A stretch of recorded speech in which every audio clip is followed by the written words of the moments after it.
Anger is a very real emotion, of course. It's a very strong emotion. But to sleep with anger, we don't want to do that. Everybody gets angry, okay? Everybody gets angry, and anybody who tells you that they don't get angry or they've never been angry is not telling the truth. It's a very natural emotion, but it's not about whether you get angry or not. It's about what you do with that anger. Do you carry it with you all day and let it fester and grow? Or do you let it lie dormant for a while and then explode on people? Do you act out in anger? Do you say things in anger? Because we're supposed to be slow to anger. But for a lot of us, it's not that simple. But you really don't want anger to get the best of you. You don't want to sleep with anger or let it sleep in you. Years ago, I came out to California. I packed up my car and I drove the mileage from the East Coast and came out to the West Coast. And at that particular time, I didn't really have a lot. I just sort of winged it, kind of, sort of. I had somewhat of a job, or a temp job, I'll say, but everything wasn't too steady. I did have a friend. I knew somebody who was out in LA, he and his wife, and they were originally from where I was, from Philadelphia. So with that being said, I hooked up with them, and I found myself having to go back to the East Coast for a while. I had to get some more money together and just basically regroup. So instead of having me drive back, I flew back, and I left my car with these friends, with this couple. And all my stuff was in there, okay? So my car and everything that I owned was basically in the car, and it was supposed to be under their protection. So anyway, I went back to the East Coast, and at that point, and I should just tell you, it was a group of us, okay? So not only did I know the couple, but my friend also knew the couple as well. They still had a house that they owned in Philadelphia, so my friend was staying at their house, so I went to this house as well to sort of stay for a minute, regroup before I came back out to California. So long story short, there was some type of disagreement between the friend and the couple. And so I got a phone call, or we got a phone call, and again, there was some type of misunderstanding or whatever. So I spoke to the wife, I spoke to the woman, and I said, hey, I'm about to come back out. What's going on with my car or whatever? And basically, she told me, she said, well, your car is parked at such and such a place, which is nowhere where they were living. It was like at a restaurant somewhere. Yeah. So basically, I could find my car at such and such a place, such and such restaurant in the parking lot. The keys will be on I think she said the roof or something crazy. And when she told me this, because all I'm thinking is, all my valuables are in this car. What is this about? We had an agreement. What's going on? So she, proceeds to tell me, well, this is how it is, and this is where your car is, and we're not taking care of your car anymore because of what's going on with this. So I'm gonna take it out and do this. That way we have no dealings with you. And yeah, you can find your car whenever you get back. That's where it will be. When I tell you that, I know you guys have heard the term blackout. That's a real term. Because as soon as I heard the attitude in her voice, and like I said, I started thinking about all my valuables in the car, which wasn't much, but they were mine. You know what I mean? That's all that I owned. That was everything, including the car. And I'm thinking, and you put the keys where? So anybody could have came up on the car and taken everything. So I got upset. I started yelling on the phone.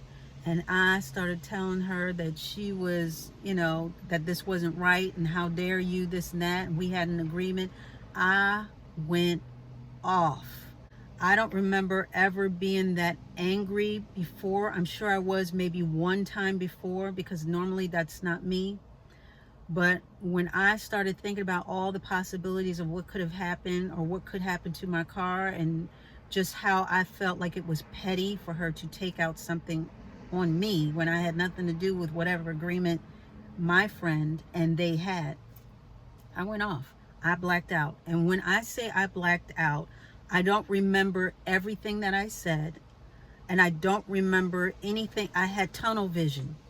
And my thing was, I was just that upset.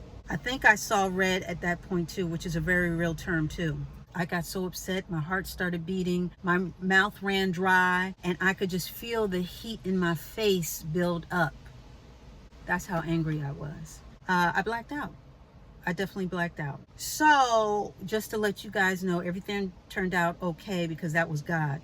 Okay, that was God. Because when I flew out there, my car was in a parking lot and the keys were somewhere where they could easily have been accessed, or accessed, I should say.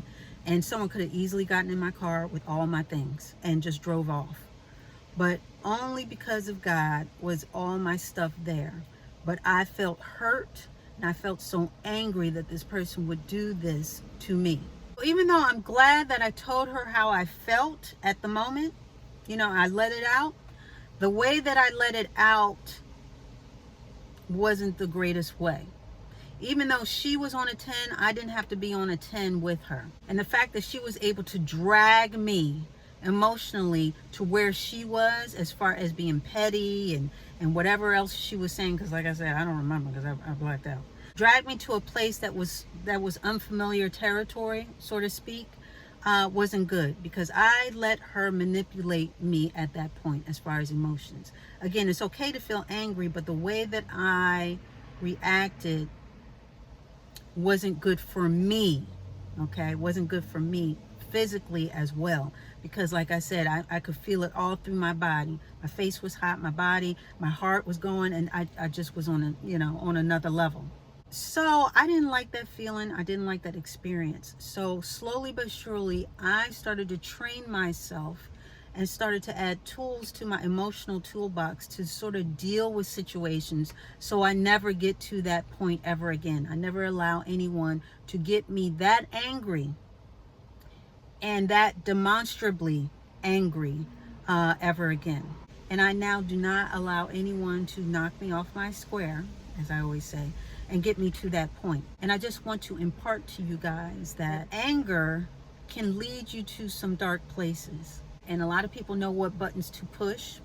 And, we come up with these euphemistic terms like blacking out and seeing red and, smoke coming out your ears, or whatever other term you want to use. But anger, holding on to anger isn't good.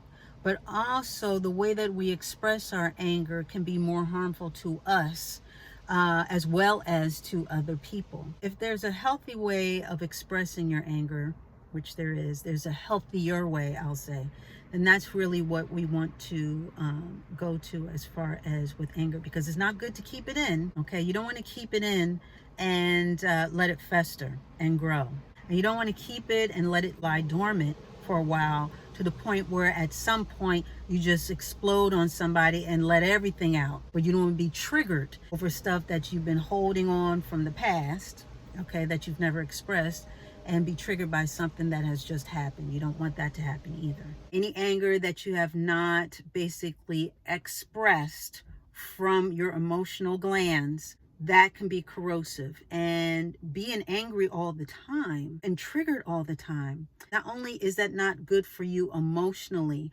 because it's not sustainable, but also physical. Okay, that can turn into physical ailments, including certain types of cancers. You can really get physically ill. Your body is a very delicate ecosystem. It doesn't take much to sort of get it off its kilter. Heavy emotion, a corrosive emotion such as anger, can really be detrimental to your health, as well as it can keep you in emotional jail.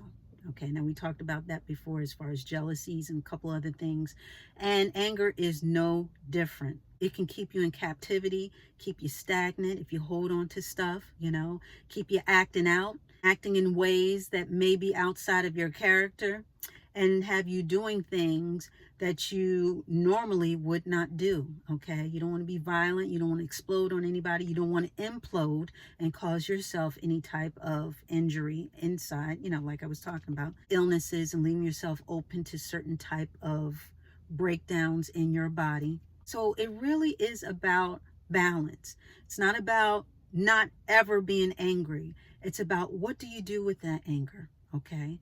And we need to find ways of dealing with it in a healthier way. And so we need tools in our toolbox to deal with this emotion, this natural emotion. Some people have to write things down. Some people have to go in a quiet room and yell and then come out, and then they're able to negotiate and talk and speak and express themselves in a more thoughtful and precise manner. I even heard that there's rooms and there's certain therapies where you can go into a room and start smashing things and, you know, yelling out whatever. But the whole point is to not have it spill out and be destructive. We need to be constructive. We need to find constructive ways of expressing our anger and not doing things out of anger that we would regret. So back to me, like I said, I've found ways to sort of deal with my anger. Number one, I put it into perspective. How serious is it? Is it worth my time to even address? Is it something that I can correct myself if there's if there's a correction to be made? Is this person really worth all this energy that I'm about to spill on them because of the situation or because of what they said or whatever? I really try and assess the whole situation, and then I act accordingly. But I make sure that I never reach that level ever again. Like, I never go on a 10 again. I've had thoughts, but I've never been back to that point. I've never been back to that point because first of all, I don't argue with people. Okay, I really don't. I really try not to expel any type of energy like that because it can be draining. And I don't feel like being drained. I don't feel like going back and forth with people. Even if I have a point to prove, it's just not worth it for me. I just don't have the time or the energy. So basically, with that being said, I'm at a point where I can basically have a healthy outlook on things, even when things look crazy, and even though people may have done or said some things that are kind of crazy where I should go on a 10, I fall back on, you know what? God's got a handle. You know what I mean? I let people know how I feel if it's warranted. But even with that, I do it in a way where, you know what? I'm going to play this cool because I'm not going to let you think that you have the best of me. This is this and that is that. I stick to the facts. Okay, just the facts, ma'am. I'm that chick. I stick to the facts. And then I sprinkle in a little bit of this is what, I don't appreciate and this and that and blah, blah. I should have been like this, da, da, da. And then I move on. I don't let things fester. And at the same time, I'm not going to explode on anybody. I know we're trying to do better for this year. I know we're really trying to be better emotionally, physically, financially, have better across the board. I know that anger is a real and true and natural emotion, but I also know that that's no excuse to do things out of character, to do things in a violent manner, to approach things in a crass and uncharacteristic way. You want to control your anger, okay? You don't want it to control you. Dealing with unbridled anger, it's like a bucking bronco. When a horse doesn't want to be tamed or whatever, and they start kicking and flailing and kicking everything in its path, that's what unbridled anger can do to you. It can find you in a place where you're uncontrollable. And you don't want to be that person. You don't want to be in that place, ready to go at a 10 at all times. That's just me. Me. I'm at it. No, because we can do better. We can do better. We should want better. And what does that really solve? And how does that really work for you physically? How does that really work for you emotionally? And it is a prickly emotion, okay? It's very prickly in that there is a balance. You don't want to not feel anger, but you want to express it in a responsible manner. So with that being said, let's not act out of anger. Reserve that energy for something good, Reserve that energy for something that's really going to be profitable to you. So, to sleep with anger, No, we don't want to sleep with anger. So not only do we not want to sleep with anger, and carry it around with us and let it fester, but also we do not want anger to sleep inside of us, as sleeper cells or dormant cells that are ready to combust and basically explode at any particular time. We got to address these things and purge them out of our system and get to a healthy state emotionally, okay? So that we can remain in a healthy state physically, because it's all connected. It's all connected. And with that, we are going to put a button on it.